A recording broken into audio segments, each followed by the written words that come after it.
Hey guys, I've been doing some gardening and I wanted to show you something I haven't featured before, and that's growing garlic. Now if you have a garden bed that's at least 1.5 foot, 2 feet deep, you can easily grow this stuff. Basically it comes around the time of November, before your first snowfall. You're going to be planting one tooth of garlic under the ground. And do this with as many garlic teeth for as much garlic as you want to harvest next season. And basically what we've done here is grew about let's say a good 10 feet worth of garlic. And what happens is that that one tooth, come May or so, is going to be shooting up your garlic scrapes, which we've already harvested, and that's why you're seeing this dry stuff here on the top, because once you harvest the garlic scrape, the top starts to dry off. But the reason we do that is because this way the energy can continue going to the garlic, and that way we harvest the bulbs to use as normal garlic.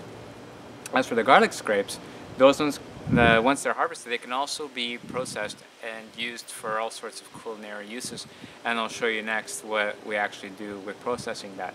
So this has become pretty much our annual tradition of processing garlic and garlic scrapes. And if you have the space, I really encourage you to do this, because your own garlic tastes a lot stronger, a lot fresher, and you can really bypass the expensive price point of organic garlic at your grocery stores.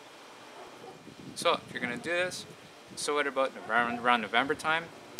Come about May, you're going to be harvesting your garlic scrapes before they flower, because remember, once they flower, if you let them go to that point, the energy will be taken away from the roots and go towards building the flower. And after you harvest this stuff, you should have enough. If you grow enough, you will have enough to last you an entire season, because this stuff stores really well in a cool, dark space, and it'll be perfect. So I'm going to show you guys next what we do for actually processing the garlic scrapes. Now what you guys are seeing here are the harvested garlic scrapes.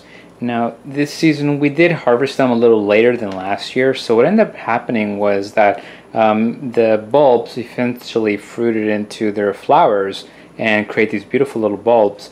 And these guys, starts to happen is as the energy goes into producing the bulb, the actual garlic scrape itself doesn't taste quite as powerful. So when processing these, if it does get to a later point where the flower bulb has formed, then incorporating the bulb into the mixture is going to be increasing the overall flavor and intensity of the spice that we'll make.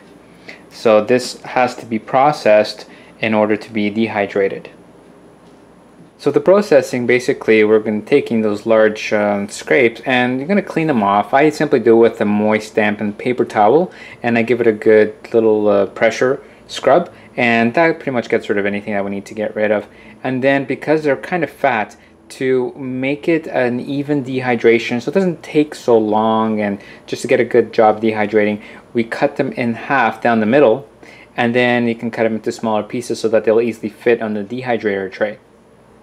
So here I've positioned some of the garlic scrapes that are ready, and you can just pretty much pile a whole bunch on top. They don't need to be like in a single layer, because the heat is going to distribute evenly throughout the whole thing anyway. And so this will probably take from 1 to 2 days in order to fully dehydrate and ensure that all the moisture content is out of here, because we don't want to be grinding this up while there's still moisture in it. We wouldn't get a very good job with turning this into a powder. It would get clumpy and it just wouldn't process so well. Now, because we had those beautiful bulbs already grown, I'm going to be including them, as I said, into the dehydrating, and you can see they're really quite beautiful. And you can actually eat like some of these and they taste very, very nice, very potent. Not nearly as strong as garlic, but almost. So by dehydrating these and then adding them to the garlic scrape, we're going to get definitely more potent taste in our spice. And I'm not entirely sure, if the cycle of nature, if these were to then fall into the ground, if each one of these little individual bulbs within the bigger bulb would actually turn into a garlic head on its own. I'd be curious to find out. If anyone knows, please leave a comment.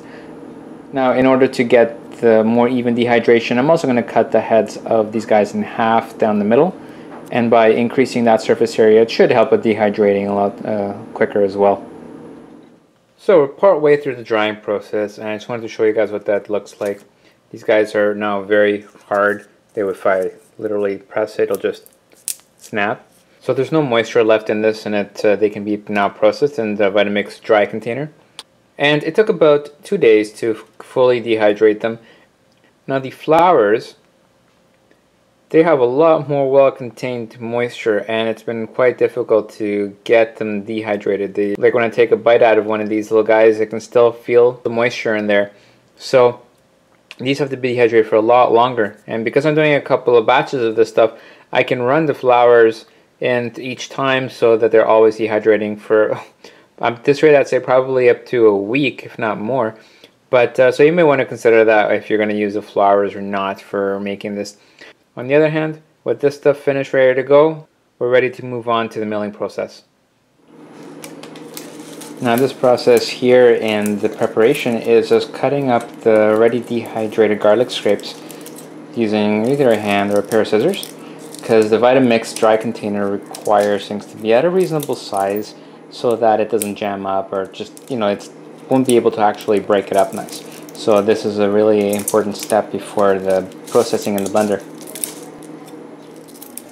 So the next part of this process is to fill up the Vitamix container to no more than a cup, because you're not going to get good blending if it's more than that. So I've already put in here both a mixture of the scrapes as well as the heads that I dehydrated, and just around that cup mark, once you process it from low, gradually working your way quickly up into high and then full blast, running it for probably about 15 seconds or so is going to give you a fairly good ground. And after that, to get it even finer as the, you know, as shaker spice form, we're going to run it through a filter with the holes not too large, not too small, just the right size so that you can actually get through this relatively quickly and not have chunks of any kind. So you want to be careful. I'm doing this right over the sink because stuff can easily pour out, and just minimize the mess. And also when you open the container, be careful as well, because the volatile oils will and the vapors will just kind of like come out, so you want to let it settle a little bit.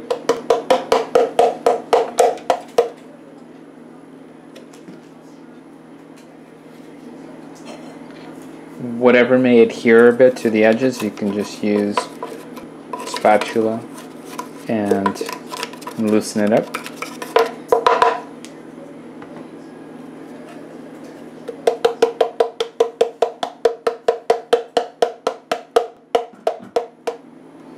Once that's in there, you're just going to gently work the garlic so that it goes through into the sieve. And you're going to do this gently so that you don't get, unless of course you have a bigger container underneath, and you can go a bit more caressively to basically get this to pass through. The end result of what you're going to get is something more along this texture. And you're going to notice that there is a little bit tiny larger particles in some cases, but for the most part, this is something you can then transfer over into the spice container. And here we have, guys, all that process gave me just shy of 3 cups. So this is after everything's been filtered through, and now what we're going to do is we're going to put this in a glass jar or container that can go in the freezer for prolonged storage. And otherwise you could store this as well in some other kind of container, perhaps as a moisture absorber pack if you want to go that route, and then store it in a place like a cold room that's away from moisture, light, and heat. So there we have it, green gold. So guys, here you have it, your final end product of garlic scrape as a spice. You can put it in little shaker bottles and use this for your day-to-day, and then the remainder you have in a larger bottle and you store that in your, ideally in your freezer would be best, or you can store it in a dark, cold room in an airtight glass container. So whatever suits your needs. And you can go through this process of dehydrating and grinding out pretty much any spice or vegetable or fruit, like virtually anything. The more sugar it has, the more it will become sticky, but otherwise, as far as spices and vegetables go, you'll be pretty good. And I also, off camera, just did the same process for making this, which is chili peppers that I dehydrated and ground up. And if you ever do chili peppers, have mercy on anyone around you and do it when they're not home, because the aroma of this, once you filter out the fine powder, is going to really bring a whole lot of pungency and coughing and sniffling to the nose of everyone in the room, not just the room, in the house. So do be cautious with spicy, pungent stuff. So there you go, guys. A good healthy way to store your harvest whether they be herbs or veggies. This stuff is going to store really well for a long time. If you ever have any emergencies, hey, good way to store food. Thanks for watching, guys.